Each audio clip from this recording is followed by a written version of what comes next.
Hi everyone, this is Jim and welcome back to my YouTube channel. At finally, Barbie Fortesa ay nag-post na rin, grabe. Nag-post siya kanina sa Twitter na working with the superstar and one of our national artists has got to be one of my achievements as an actor. Rest in paradise, Miss Nora Aunor. Mamimiss ko po ang luto nyo, Bicol Express ala superstar. Ay grabe, gusto ko mapanood to. Sana naman ipalabas ng GMA7 sa Free TV, no? Kahit yung sa ano lang sa YouTube, nakakagigil. Seryoso po.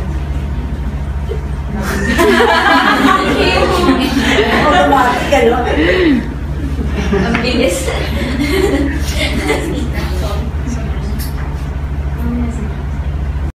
Ayun na nga, sa pagkakaalam ko, alam ko 14 yata, yung last post ni Barbie. So 15 hindi na siya nag-post hanggang ngayong 20. So parang 5 days din siya social media break. At next nga ay post ni Tito Tony sa kanyang Instagram story. Ayan nga, nag-lunch out sila ni Miss Barbie Fortesa. Ayan na, makapiting si Barbie na naka long sleeve. Sabi ng friend ko baka makita daw yung sunburn kung nag-beach. Wow. Hindi man tayo masyadong sure dun, guys. Anyway, at next nga ay nagpunta nga sa burol ni Miss Nora Aunor si Barbie Fortesa. Ayan na, the pretty Miss Barbie Fortesa. At galing to kay KB8 done yet. Ayan na nga. So papasok na siya doon sa venue sa Heritage Park. At meron nga ito nga pictures ni Barbie doon sa burol. Sino kayang kausap ni Barbie, no? Grabe. Anyway, meron nga ang interview kay Barbie Fortesa. Let's watch this. Mga batang artista, naging nanay siya sa aming lahat. Lalo na sa experience ko, isang beses ko lang po siyang nakatrabaho sa isang napakagandang pelikula sa direksyon ni Derek Abrido. Napakaganda po ng experience namin. First lock-in experience ko, wala pang pandemic. Nag-lock-in kami sa isang bundok sa Iloilo. Tapos, parang hindi ko alam kung anong mood ni Miss Nora noon, pero pinagluto niya kaming lahat ng Bicol Express. Best Bicol Express ever. I will never forget that. Sobrang mamimiss ko yun. Syempre, more than the Bicol Express, yung pagiging nanay niya talaga sa amin. Napaka-nurturing niya talaga. Napaka-generous niyang aktor. At ang natutunan ko po talaga sa kanya, huwag kalilimutang batiin ang pinakamataas hanggang sa pinakamababang tao sa set.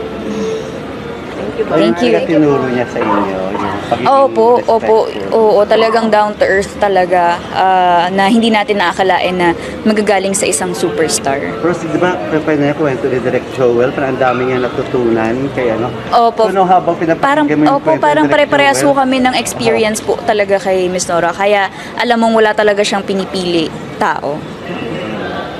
Thank you so much. Thank you.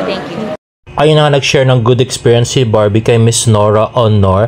At ito nga, tweet ni Josephine ko, look, ang kwintas ng ex ni Dina punta kay Barbie. What's the meaning of this?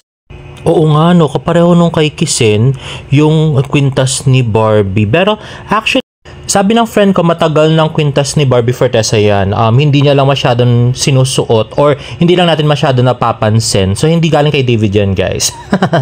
At next ay post ni Beth Pelarin. She truly deserves to be a Silka endorser because she has a beautiful skin.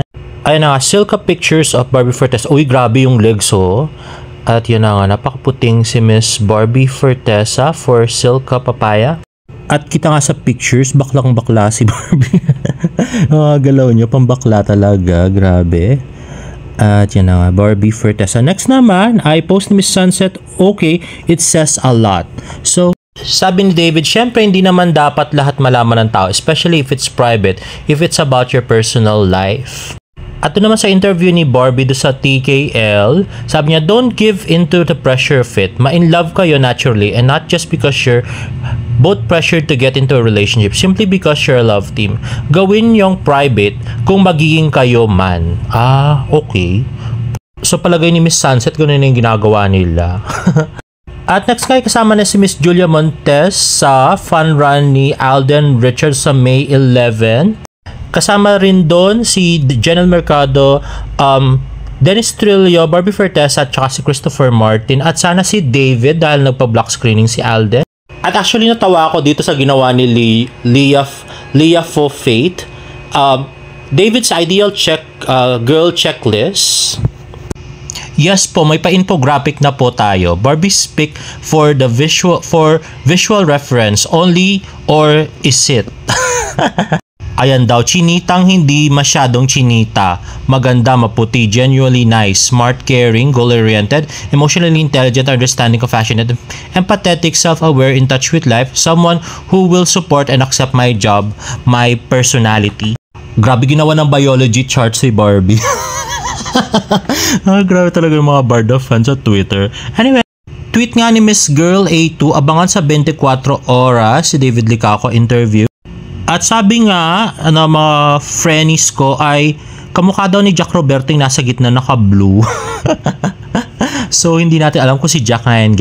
Next is David Licaco showing sweet pics of David and Sanya in the movie. At yan ay sa kanyang Instagram story. And more pictures of David coming from LJ Flores. Ayan na nga, yung sa vegan. At David with Buboy Villar. At yan ang the cute David Licaco. Ito, I really like this AI generated na kissy. Grabe, sana may ganyan na sa sa teleserye or sa movie ng Barda. Grabe. Sana magpakiss na si Barbie. Total, pinagkikiss niya na rin si David dun sa premiere night. Ba't niya na naikiss na personal, diba? Grabe. At tomorrow na pala guys, ang big announcement ng Beauty Empire. So sana ipakilala na yung mga cast. At sana kasama si David talaga. Ay, grabe. At may chismis nga na baka si Jisoo daw wala. Kasi daw, parang ipapalabas siya sa South Korea at parang hindi pa yata siya masyadong tanggap doon. I'm not sure kung ganun yung mga chismis guys. No? Anyway guys, if you like this video, please give it a thumbs up and please subscribe to my YouTube channel for more Barda updates. See you in my next vlog. Bye!